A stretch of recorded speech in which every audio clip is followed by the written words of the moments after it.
Good afternoon students. इस video के अंतर्गत हम लोग शर्त, संकेत, कल्पना सूचक वाक्य के विषय में अध्ययन कर रहे हैं। यानी ऐसे वाक्य जिनके माध्यम से शर्त प्रकट की जाती है, कल्पना के माध्यम से शर्त प्रकट की जाती है। जैसे तुम मुझे खून दो और मैं तुम्हें आजादी दूंगा। इसमें देख रहे हैं यदि तो नहीं आया, अगर तो नहीं आया, लेकिन अगर इसी का भाव बदल दिया जाए, यदि तुम मुझे खून दोगे तो मैं तुम्हें आजादी दूंगा, उसी को दूसरी तरह से लिख दिया गया, तुम मुझे खून दो और मैं तुम्हें आजादी दूंगा। यह भी कंडीशनल सेंटेंस है। Give me blood imperative sentence है। गिव मी ब्लड, मुझे खून दो, and I shell give you freedom, और मैं तुम्हें आजादी दूंगा। गिव मी ब्लड, तुम मुझे खून दो, and I shell give you freedom, मैं तुमको आजादी दूंगा। अधिक बच्चे पैदा करो और तुम्हारा परिवार बर्बाद हो जाएगा। प्रोड्यूस मोर चिल्ड्रन, अधिक बच्चे पैदा करो, produce more children and your family will be ruined, और तुम्हारा परिवार बर्बाद हो जाएगा। करा प्रोड्यूस उत्पन्न करो, पैदा करो, मोर चिल्ड्रन अधिक बच्चे, and your family will be ruined, तुम्हारा परिवार बर्बाद हो जाएगा। ऐसे वाक्यों के दो भाग होते हैं। एक भाग आज्ञा सूचक होता है, जैसे देखिए वहां दिया, तुम मुझे खून दो, अधिक बच्चे पैदा करो। क्या है? इंपरेटिव सेंटेंस है, आज्ञा सूचक वाक्य है।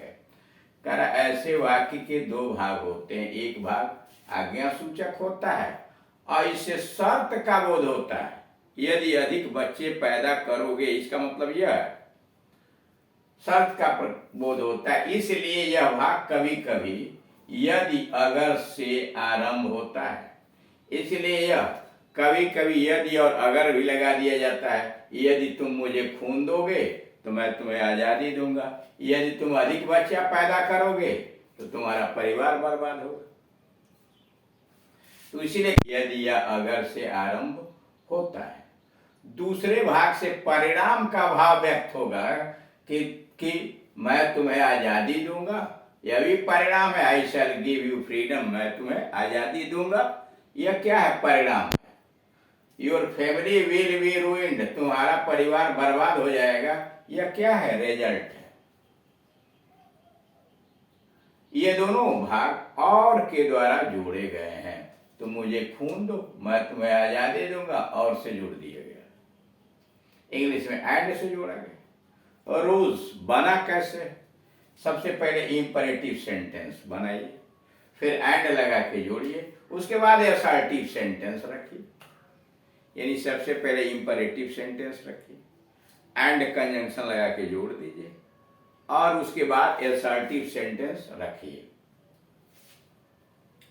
नोट, ऐसे वाक्यों का अनुवाद इफ के द्वारा इस प्रकार भी हो सकता है। करा ऊपर जो वाक्य दिया गया है, इसका अनुवाद इफ का प्रयोग करके निम्न प्रकार से भी किया जा सकता है। रूल्स क्या होंगे? सबसे पहले इफ लगाइए, ठीक? यानी सबसे पहले इफ लगाइए, तब यसी होगा। यसी मतलब सबऑर्डिनेट क्लास, और तब पीसी होगा, यानी प्रिंसिपल क्लास। यानी सबसे पहले कंजंक्शन लगाइए इफ, उसके बाद सबऑर्डिनेट क्लास, फिर प्रिंसिपल क्लास। अब पहले क्या था? पहले प्रिंसिपल क्लास, फिर एंड, और उसके बाद सबऑर्डिनेट, ये कोऑर्डिनेट क्लास है। आप करा इफ लगाएंगे तो इफ लगा के पहले सबऑर्डिनेट क्लास लिखिए, फिर प्रिंसिपल क्लास लिखिए। जैसे नीचे उदाहरण दिया, if you want to learn English, अगर तुम अंग्रेजी सीखना चाहते हो। If you want to learn English, read this book, इस पुस्तक को पढ़ो। If you want to learn English, अगर तुम अंग्रेजी सीखना चाहते हो। रीड दिस बुक, यह पुस्तक पढ़ो।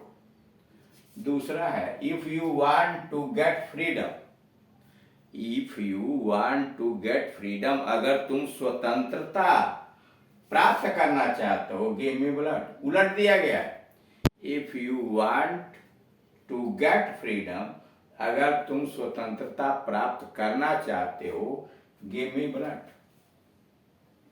Number 3, if you want to be successful, if you want to be successful, अगर आप सफल होना चाहते हैं, वर्क हार्ड, तो मेहनत करो। If you want to be successful, work hard. तो देख रहा वही इंपरेटिव सेंटेंस दो तरह से बन रहा है। एक तो सीधे give me blood and I shell give you freedom, ठीक, मुझे खून दो और मैं तुम्हें आजादी दूंगा। और दूसरा वही चीज है, if you want to get freedom, अगर तुम स्वतंत्रता प्राप्त करना चाहते हो, गिव मी ब्लड, तो मुझे खून दो। अब अगला पैटर्न देखिए, मान लीजिए कि आपको लॉटरी मिले, मान लीजिए, सपोज कीजिए, कल्पना है इसमें, मान लीजिए आपको लॉटरी मिले तो आप क्या करेंगे?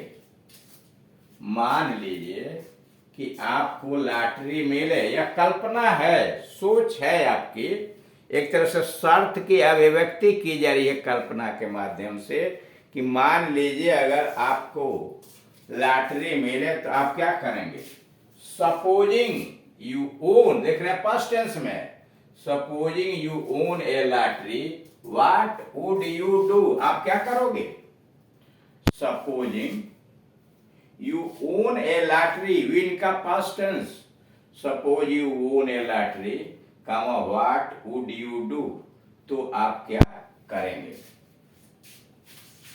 दूसरा है, मान लो कि आदमी अमर हो जाए, मान लो कि आदमी अमर हो जाए तो खाद्य समस्या का क्या होगा? मान लो या मान लीजिए आदमी अमर हो जाए तो खाद्य समस्या का क्या होगा? Suppose man became immortal, past tense में क्रिया सेकंड फॉर्म की लगी हुई है। Suppose man became immortal, come what would happen to food problem, यानी खाद्य समस्या का क्या होगा? फिर समझिए, मान लो कि आदमी अमर हो जाए तो खाद्य समस्या का क्या होगा? Suppose man became immortal, suppose man became immortal, what would happen to food problem. ऐसे वाक्यों के दो भाग होते हैं, यानी ऊपर जो वाक्य दिया गया इसके दो भाग होते हैं।